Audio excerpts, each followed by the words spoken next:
क्या भगवान के मर्म को कोई और भी समझ सका है क्या?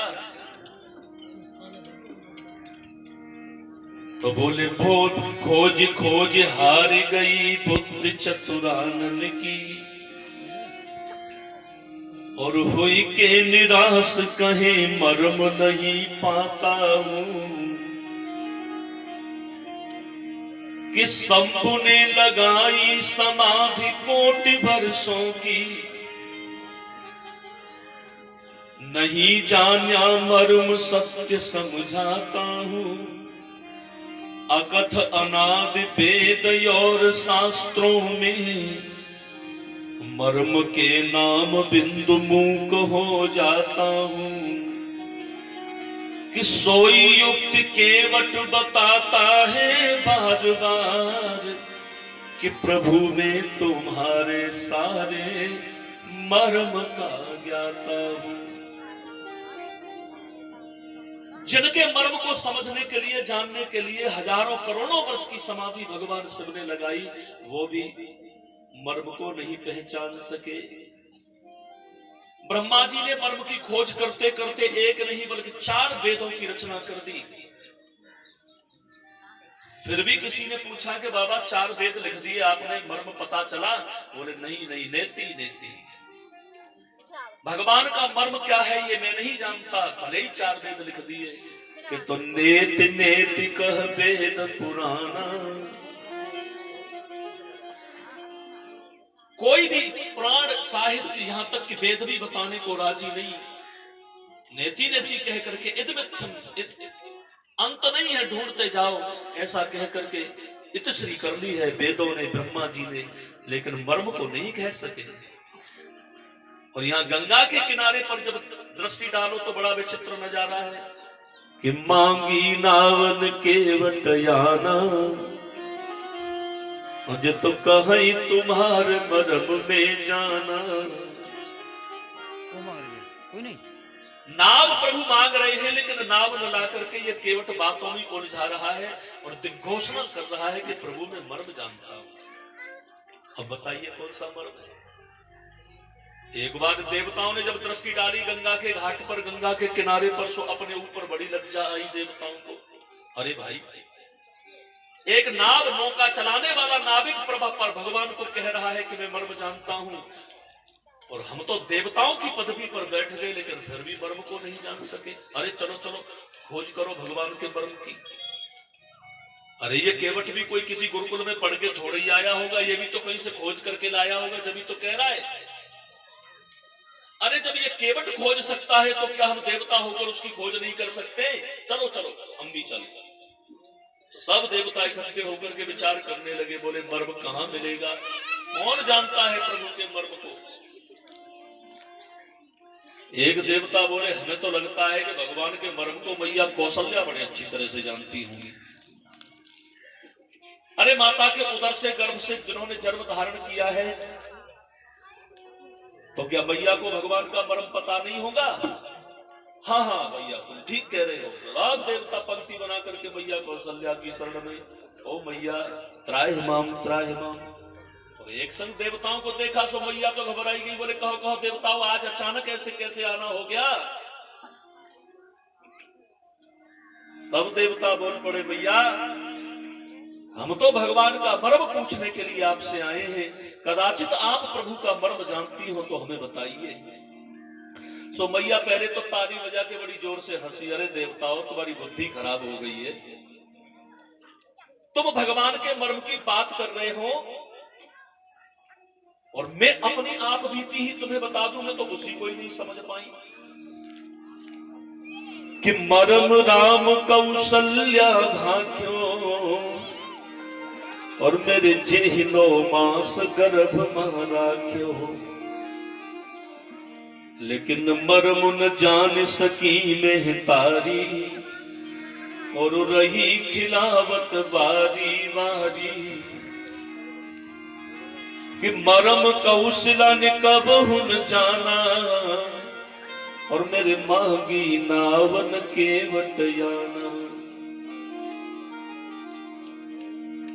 जहां मैया कौशल्या ने देवताओं के सामने बात रखी, देवताओं परमात्मा के मर्म को तो पहचानना बड़ा दुष्कर है, कठिन है, लेकिन मैं तो उस मर्म को ही नहीं जान सकी कि 9 महीने तो भगवान मेरे गर्भ में रहे। अरे भाई, जागृते हरिगर्भ ही आए, सकल लोक सुख संपत्ति छाए, मंदिर में सब राजा है रानी, शोभा सीध तेज की खानी। 9 महीने तक भगवान ने मैया कौशल्या के उदर में, गर्भ में स्थान ग्रहण किया, गर्भ में रहे। लेकिन जैसे ही परमात्मा के आने का जो समय हुआ तब भय प्रगट कृपा। अब मैं बड़े असमंजस में फंसी हूं कि अगर परमात्मा प्रगट ही हुए हैं तो फिर उस गर्भ का क्या हुआ? वो उदरस्थ बच्चा कहां गया? मैं तो आज तक इस गुत्थी को ही नहीं सुलझा सकी देवताओं, और तुम उनके साक्षात मर्म की बात कर रहे हो। अरे मेरे बस की बात नहीं, सो देवताओं का मुंह लटक गया। अरे मैया जी, बड़ी आशा से बड़ी उम्मीद से आए थे, आपने तो झट से मना कर दिया। बोले मैया बोली कि देवताओं जब जानती ही नहीं तो क्या बताऊं। देवता हरास होकर के लौट गए। लेकिन जब जब गंगा के किनारे पर दृष्टि डालते हैं तो बड़े सोचने पर मजबूर हो जाते हैं, क्योंकि गंगा के किनारे का दृश्य जब दिखाई देता है कि मांगी नाव और न केवट लाना, और कहे तुम्हार मर्म में जाना। रघुकुल नंदन श्री राम जी तो नाव मांग रहे हैं, लेकिन केवट कह रहा है मैं मर्म जानता हूं। अरे देवताओं में संचार हो गया, ऊर्जा भर गई। अरे भैया भी तो कह रहा है चलो चलो कहीं न कहीं मिलेगा, ढूंढो ढूंढो। अरे भाई, जरूरी थोड़ी है एक ही जगह पे सब बातें पूरी हो जाएं, जरा कहीं और कोशिश करो, ढूंढो। ओहो, देवता बोले अब हम समझ गए। निश्चित ही इसने मर्म की भेद को कहां से जाना होगा। बोले कहां से जाना, तुम बताओ। बोले हमें लगता है कि नारद जी इसको बता गए कि भगवान का ये मर्म है। अच्छा, बोले हाँ, तो चलो फिर हम सब मिलकर नारद जी की शरण में जाएं, हम भी पूछ ले। नारद जी तो भगवान के परम भक्त हैं, दयालु संत हैं, हमें भी बता देंगे। चलो सब मिलकर के देवता और श्री नारद जी की शरण में, और नारद जी के चरणार बिंद में जाकर के बाबा त्राहिमाम प्रणाम। ओहो देवताओं, पंक्तिबद्ध होकर के आए हो, क्या बात है, क्या कहना चाहते हो, जरा खुल करके बताओ। सोई देवता खुल करके बोल पड़े, महाराज हे देवर्षि नारद जी, हमें भगवान के मर्म को बताओ। भगवान का मर्म क्या है इसको बतलाइए। ओहो, जो सुना सो नारद जी बड़ी जोर से हंसे। अरे देवताओं, तुम परमात्मा के मर्म की बात कर रहे हो, लेकिन मैं तो जो विश्वमोहिनी का स्वयंवर हो रहा था उसमें रूप मांगने के लिए गया था भगवान से कि आपन रूप देहु प्रभु मोही, और मेरे आन भांति नहीं पावहु ओही। मुनिहित कारण कृपा निधाना, और दीनक रूपन चाहि बखाना। मैंने जहां परमात्मा से गुहार लगाई, प्रार्थना करी कि प्रभु थोड़ी देर के लिए आप अपना रूप स्वरूप मुझे प्रदान कर दीजिए, तो भगवान ने रूप तो दिया, और तुम मर्म की जिक्र कर रहे हो, जबकि उस रूप के ही मर्म को मैं तो आज तक समझा नहीं हूं। मैंने देखा सो मुझे अब सुंदर परमात्मा का स्वरूप दिखाई दिया। समाज के लोगों ने देखा तो देवर्षि नारद जी ही लगे, कन्या ने वो स्वरूप देखा तो मरकट बदन भयंकर देही। जिसने देखा, जिसकी जैसी भावना से देखा, उसी भावना से नारद जी का चेहरा दिखाई दिया। अब बताओ, इस स्वरूप के मर्म को जानना बड़ा कठिन, तो भगवान के मर्म को मैं कैसे जान सकता हूं। अब देवता तो हरास हो गए। अरे भाई, ये भी हमारा जो एक स्रोत था वो भी समाप्त हो गया, यहां से भी बात पूरी नहीं हुई। अब तो देवता हरास होकर के कहने लगे, भैया छोड़ो, ये केवट जो है ना, ये तो यही जाने कि ये कौन से मर्म की बात कर रहा है, वरना तो अब तक हमें तो मिलने वाला है नहीं। देवता देखते ही करे, नहीं नहीं भाई, अभी तो केवट कह ही रहा है कि मांगी नावन के वट आना और कहीं तुम्हार मरम में जाना। फिर देवताओं में उत्साह बढ़ गया। अरे भाई अभी कह रहा है चलो कहीं न कहीं खोज का आसरा है, कहीं न कहीं मिल जाएगी बात, इसलिए चलो ढूंढो उसको। अब विचार करने लगे कि अब कहां ढूंढे, किसके पास जाएं, कहां खोजें, क्या करें। एक देवता बोले अभी एक जगह बकाया है। बोले कौन सी जगह? बोले देखो लक्ष्मण जी है ना, इनके अनुज छोटे भाई लखन सोते जागते खाते पीते उठते बैठते 24 घंटे संग रहे हैं। और 24 घंटे अगर कोई व्यक्ति, दो व्यक्ति आपस में साथ रहे तो उनकी सब बातें एक दूसरे को पता लग जाती हैं। तो हो सकता है लखन जी को भी श्री राम जी का पता लग गया हो, उनके मर्म का पता लग गया हो, इसलिए चलो लखन जी से पूछते हैं। तो सब देवता मिलकर के लखन जी की शरण में, ओ लखन जी, अरे लखन जी। लक्ष्मण जी ने देखा कि सारे के सारे देवता आज पधारे हैं। हाँ हाँ कहो भाई देवताओं, कैसे आना हुआ, बड़े दिनों में दर्शन दिए आपने, आओ आओ भाई बैठो। लखन जी हम बैठने नहीं बल्कि आपसे कुछ पूछने आए हैं। हाँ हाँ तो पूछिए फिर क्या बात है। बोले लखन जी हमें ये बताओ कि भगवान जी का मर्म क्या है, श्री राम जी का। तो लक्ष्मण जी बोल पड़े, अरे भैया तुम मर्म की बात कर रहे हो कि लक्ष्मण गए बनहि जब लेन मूल फल कंद, जनक सुतासन बोले हूँ मेरे बेहसी कृपा सुख चंद। मानी प्रसंग आगे का है पंचवटी का। पंचवटी का उदाहरण दिया लखन ने। जब मैं वन में जंगल में कंदमूल फल लेने के लिए गया और परमात्मा में मैया सीता में क्या गुफ्तगू हुई ये मैं नहीं जानता। और भगवान ने मैया सीता से कहा कि सीते अब मैं यहां से असुरों का विध्वंस करना चाहता हूं, विनाश करना चाहता हूं, इसलिए तुम पावक महु करो निवास। अब यहां से मैं सुंदर मनुष्य की लीला प्रारंभ करूंगा, इसलिए तुम अग्नि में निवास करो। और इतना जब प्रभु ने कहा तुरंत मैया सीता अपने बिंब को, मैया सीता ने अग्नि को समर्पित कर दिया और निज प्रतिबिंब राखे तह सीता तैसे ही रूप सीध सुविनीता। जैसी थी वैसा ही प्रतिबिंब कुटी में छोड़ दिया अपना, और बिंब यानी असली सीता अग्निदेव को समर्पित हो गई। देवताओं को समझाते हुए लखन बोल पड़े कि भैया मैं तो उसी प्रतिबिंब को ही असली सीता समझकर उनकी सेवा करता रहा, शुश्रूषा करता रहा। मैं तो उस रूप के परिवर्तन को ही नहीं समझ पाया, तो भगवान के मर्म की तो चली क्या कि लक्ष्मण हूँ यह मर्म न जाना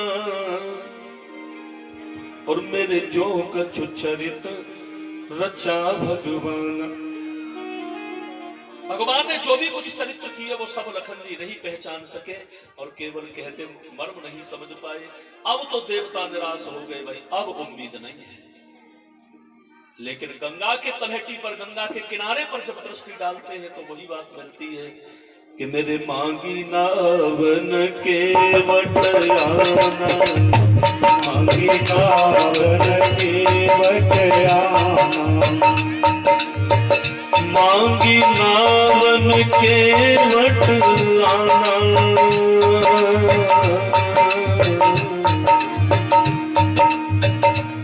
ये तो कहे तुम्हार मरम में जाना, कहे तुम्हार मरम में जाना, कहे तुम्हार मरम में जाना, कहे तुम्हार।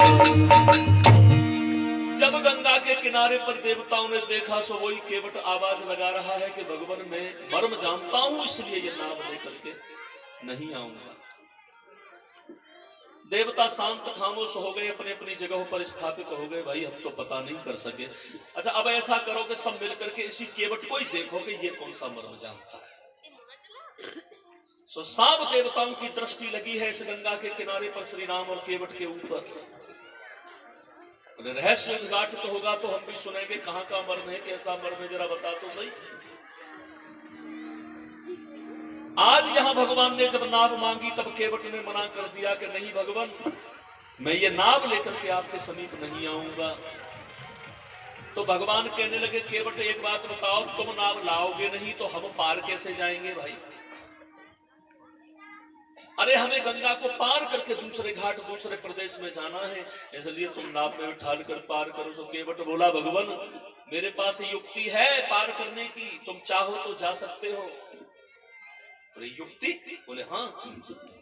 कैसी युक्ति भाई? बोले ऐसी युक्ति है महाराज, इस घाट से थोड़ा सा जब आगे चलोगे ना तो यही घाट ते थोड़ी दूरी अहे, कटिलऊ जल था दिखाई हूं जू। इस घाट को छोड़कर थोड़े से आगे चलोगे तो अगले घाट पर कमर बराबर जल है गंगा का, और उसे पैदल घाट कहते हैं। जितने भी पैदल लोग हैं सब वहां होकर निकल जाते हैं। तो भगवान जब कहीं कोई नाव नहीं तो फिर आप भी उसी घाट से निकल जाइए। हाँ, भगवान कहने लगे बिल्कुल ठीक कह रहे हो भक्तराज, ठीक तुमने कहा। हाँ भैया लक्ष्मण चलो हम उसी घाट से चलते हैं, ये अपनी नाव नहीं ला रहा है तो हमें तो जाना ही है। तो लक्ष्मण कहने लगे कि भैया जरा सोचो समझो इसकी बात, जरा इसकी तरफ देखना पहले, ये कितना लंबा है। अरे केवट है जिसकी 7-8 फुट की लंबाई है, वो इतना लंबा केवट, और हम छोटे छोटे रघुवंशी राजकुमार, छोटे छोटे रघुवंशी राजकुमार है, ये अपनी कटी बराबर कमर बराबर जल बता रहा है तो आपके गर्दन पर बन जाएगा वही जल। मैं भी किसी तरह से नाक पकड़कर उस रास्ते से निकल जाऊंगा, लेकिन चूंकि आपसे 9 वर्ष उम्र में जो छोटी पीछे चल रही हैं माता जी, उनका क्या होगा? वो कैसे पार करेंगी उस घाट से गंगा को? भगवान कहने लगे लखन बात तो ठीक कह रहे हो तुम। दूसरा एक विचार और प्रभु की समझ में आ गया कि लखन ठीक ही कह रहे हैं कि जल में चौकी वरुण भुवारा, मेरे नारद स्मृति माहि विचारा, कि कटि प्रमाण जल जह पर होई, और तह पर नारी प्रविश नहीं कोई। पैदल उतर जाए सिय गंगा, नारद स्मृति की जब ध्यान हुआ, स्मरण हुआ प्रभु को, तो चिंता हो गई। नारद स्मृति में ऐसा वर्णन है कि कोई भी माता, यानी कमर बराबर से अगर ऊपर जल है, जल की अतिशय गहराई है, तो उस जल राशि में उतर कर, मानी जल की राशि में गहराई में उतर कर कभी स्नान नहीं करना चाहिए। बहुत सी माताएं जाती है गंगा स्नान करने के लिए और खूब उसमें डुबकी लगा लगा के स्नान करती हैं, जबकि ऐसा नहीं होना चाहिए। अरे आप घाट पर बैठ जाइए, लोटा से प्रेम से स्नान कीजिए, जल लीजिए, स्नान करो, लेकिन कट प्रमाण जल जह पर होई, तह पर नारी प्रवेश नहीं कोई। कमर से ऊपर अगर जल है तो उस अगाध राशि में किसी भी नारी को प्रवेश नहीं करना चाहिए, क्योंकि जल में वरुण देव का वास होता है, और चूंकि वरुण देव पुल्लिंग है इसलिए पतिव्रत धर्म नष्ट होने की पूरी पूरी संभावना रहती है। भगवान को भी लगा कि सीता भी पतिव्रता है, इसलिए उनको भी इस जल राशि से निकलना नहीं चाहिए, तो इसलिए भी नाव मांग रहे हैं। इसलिए कहा भक्तराज हम तो पार उस नाव घाट से नहीं जा सकते, लेकिन तुम ही नाव लेकर के आओ जिससे कि हमें पार कर दो। तो केवट बोला भगवान नाव लेकर मैं नहीं आऊंगा, मैं अपनी नाव से पार करने वाला नहीं हूं, लेकिन एक समाधान है भगवान।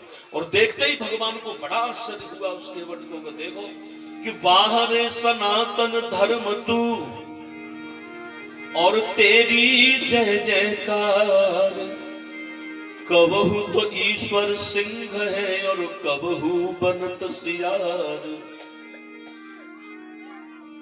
केवट ने देखा कि प्रभु वो परमात्मा, कौन से परमात्मा कि 3 पैर मां 3 लोक, जब नाप लियो भगवान, अजो नाभ बिना व्याकुल खड़े, मेरे वो ही कृपा निधान। जिस परमात्मा ने राजा बलि से 3 पग पृथ्वी का दान मांगा, 52 अंगुल का स्वरूप लेकर के जब गए हैं कि बलियाचित जब बाढ़ो शरीरा, और पहलो पग भूमंडल तीरा। 52 अंगुल का छोटा सा स्वरूप बना करके जब गए हैं वामन भगवान बलि के द्वार पर, इतना सम्मोहन है उस स्वरूप में, इतना आकर्षण है भगवान का कि बलि तो देखते ही एकदम से यज्ञ से खड़ा हो गया। अरे आइए आइए ब्राह्मण देवता, आइए प्रभु पधारिए, मेरे अहोभाग्य के आप जैसे ब्राह्मण मेरे यज्ञ में पधारे। बताइए महाराज, मैं आपकी क्या सेवा कर सकता हूं।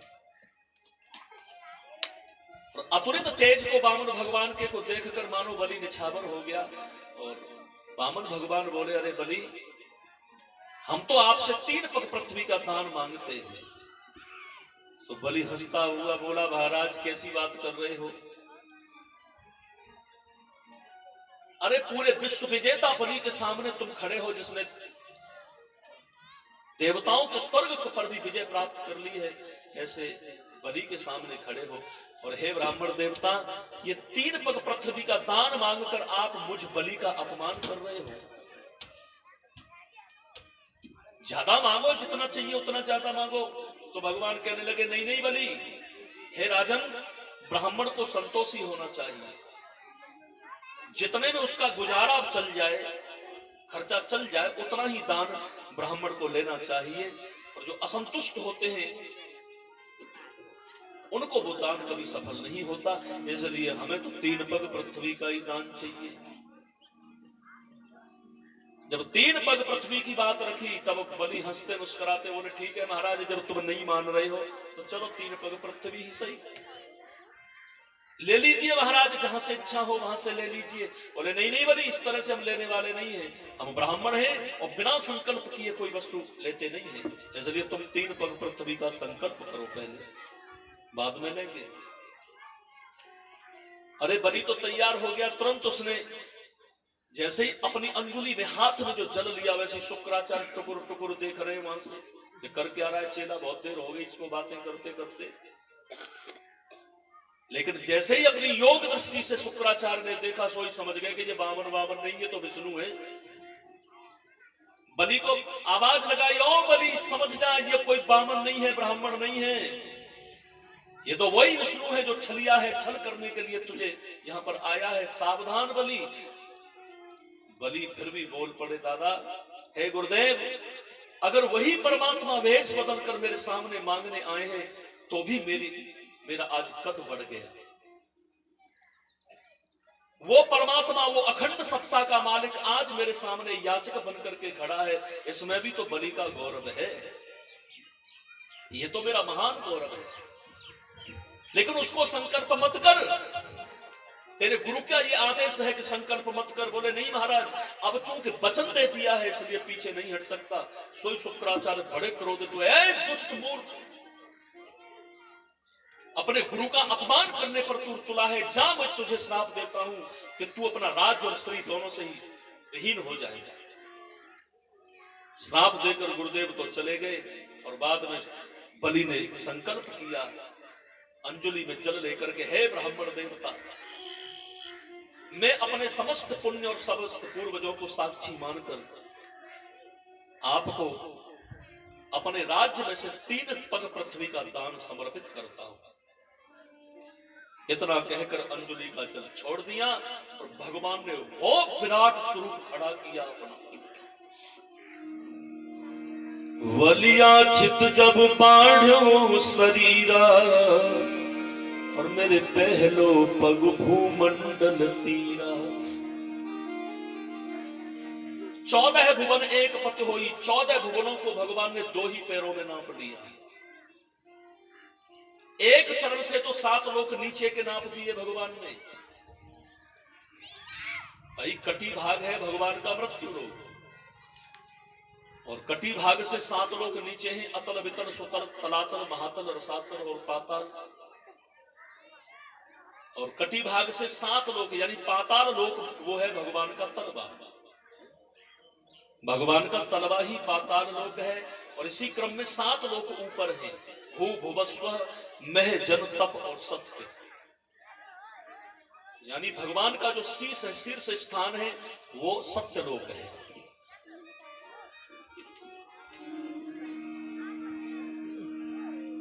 इस तरह से भगवान ने जब चरणों से प्रारंभ किया नापना, तो दूसरा चरण जैसे ही प्रभु ने ऊपर की दिशा में रखा है, तो 7 लोक ऊपर के नाप करो भगवान का जो चरण है वो सीधे ब्रह्मांड का भेदन करते हुए ब्रह्मा के धाम में पहुंच गया। अब एक कदम बचा है, एक पैर बचा है। सो बलि से कहा कि बलि अब कौन सी जगह नापूं, सारे ब्रह्मांड को तो मैंने नाप लिया, अब एक पैर बच रहा है, इसे कहां रखूं। 3 पग पृथ्वी का तुमने वचन दिया है, इसलिए मेरे तीसरे पैर को पूरा करो, और नहीं तो नरक में जाने की तैयारी कर लो। इतने में गरुड़ को आज्ञा कर दी, संकेत कर दिया, और गरुड़ ने आकर के तुरंत बलि को बंधन में डाल दिया। गरुड़ पास में बंदी बना लिया, नरक जाने की तैयारी करो बलि। इतने में बलि की पत्नी रोती हुई आई, बोले महाराज क्षमा करना, हमारे ये जो स्वामी जी है ना, ये सारी संपत्ति अगाध संसार सब संपत्ति प्रभु की है, लेकिन इसे ये अपना मान बैठे थे।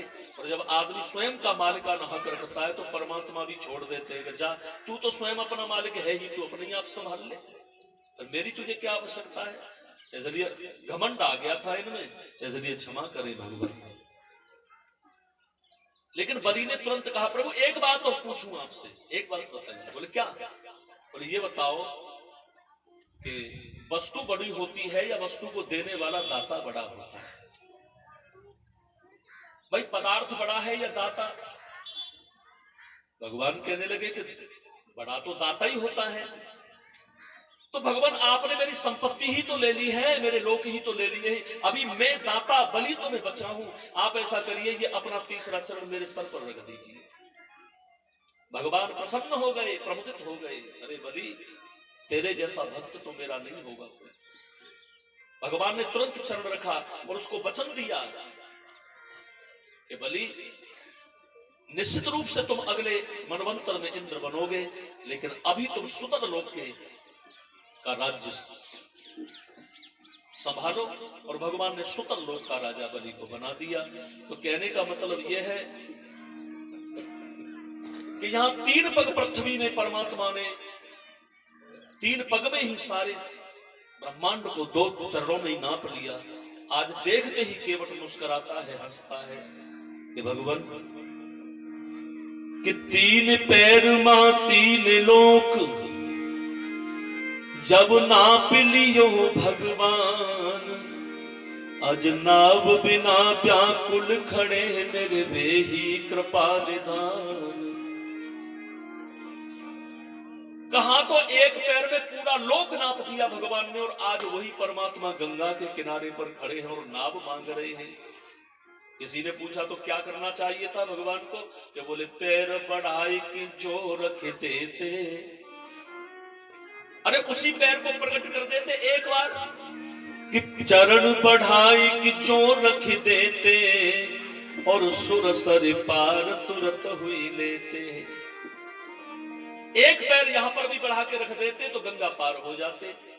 फिर ऐसा क्यों नहीं किया? सो एक बोला कि इस वजह से नहीं किया कि वहां तो अकेले थे, लेकिन यहां तो लक्ष्मण सीता साथ में, अब आप पैर बढ़ा भी दें तो अकेले पार निकल जाएंगे, फिर इनका क्या होगा, लखन सीता का। ओहो, केवट कहने लगा, बात ये तो हम भी जानते हैं कि उनके साथ में लखन सीता है। अरे उसकी युक्ति तो हम बता ही देते कि पैर बढ़ाई कि जो रख देते, और सुर सर पार तुरंत हुई लेते। और तुम जो कहत अति सुंदर नारी, और अति कोमल मिथिलेश कुमारी। अभी तुमने कहा ना कि सीता साथ में है, लखन साथ में है। बोले हाँ, हम तो अब भी कह रहे हैं कि वो साथ ही है। तो बोले युक्ति हमसे सुन लो। कि सीता ही ने गोदी में लह लेते और इतते उठाई उते धर देते। और अभी तुमने कहा लक्ष्मण भी साथ में कि कर गहि लखन लगौते पारा और जाते उतर गंग की धारा, फिर क्यों न कियो यस कृपा निधाना, और मेरे मांगी नाव न केवट याना। कहते हैं ना कि साथ में सीता है लक्ष्मण जी है तो युक्ति भी तो हमारी है। अरे भैया सीता को नेक देर के लिए गोदी में ले लेते, लक्ष्मण जी को हाथ से पकड़कर इस तरह से रख देते। ओहो केवट ठीक ही कह रहा है भाई। भगवान से जाकर के भक्त ने कही कि भगवान को केवट जो है युक्ति बता रहा है, आपको इस तरह से कर लेते तो गंगा पार हो जाते। तो भगवान बड़ी जोर से हंसे, अरे केवट भी बता रहा है युक्ति? बोले हाँ भगवान अभी बताई है उसने। बोले क्या बताया, कैसे इस तरह से बताया? तो भगवान बड़ी जोर से हंसे। केवट को कहा रे केवट तुमने जो युक्ति बताई है उसके प्रतिपादन में मैं कुछ कहूं? बोले हाँ। कि ऊपर देख रहे हो? बोले क्या क्या दिखाई दे रहा है तुम्हें ऊपर? बोले सूर्य देव। तो जानते हो ये सूर्य देव कौन है? कि ऊपर तपत है सूर्य करारे और भानु वंश के बाबा हमारे। ये जो सूर्य देव है ना ये हमारे कुल के बाबा लगते हैं। और बाबा देखेंगे कि देखो हमारा नाती जो है अपने पितृ वचन पालन करने के लिए वन में गया, पत्नी साथ में ले गया, भाई को साथ में ले गया, और देखो गंगा के किनारे पर अपनी गोदी में बिठा कर पत्नी को लिए लिए घूम रहा है। बड़ी शर्म की बात होगी। तो भगवान कहने लगे ये भी तो लाज मर्यादा है, ऐसा भी तो हम नहीं कर सकते। और वैसे एक बात है, आज का समय होता तब तो भगवान पर पीछे हटने वाले तो नहीं थे। और ये भी बढ़िया रहा कि भगवान ऐसा करके नहीं गए, वरना तो आजकल माताओं के लिए बड़ी अच्छी सुविधा हो जाती। माताएं कहती झट से लिपस्टिक लगाई, क्रीम पाउडर, बिंदी लगा के सज धज के सेट हो गई, और सेट होके पति से कहा चलो जी चलो जरा नगरिया घूमे आए। और पति देव जी जो कहे कि हाँ चलो तो आप तो जरा कुछ वाहन निकाल लो। अरे बोले वाहन निकालने की क्या जरूरत, तुम क्या करोगे, तुम ही अपनी गोदी ले चलो ना हमें। और पति ने कहीं विरोध किया होता, पति विरोध करते, अरे गोदी कैसे? बोले अरे तुम राम जी से भी बड़े हो क्या? अरे जब राम जी भैया सीता को गोदी में ले सकते हैं तो क्या तुम नहीं ले सकते? तो बड़ी सुविधा हो जाती महाराज। तो लोक लाज नास्यो विधिनाना। अगर मैं इस कदम को उठा भी दूं तो आगे आने वाली जो मेरी संतति है वो उसका अनुपालन करेगी, पीढ़ी पालन करेगी। इसलिए मर्यादा न टूटे, इसके लिए भगवान ने केवट से नाव ही मांगी।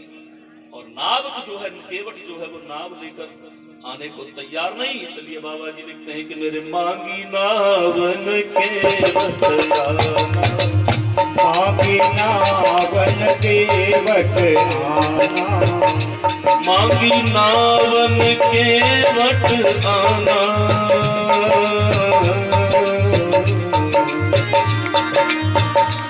ये तो कह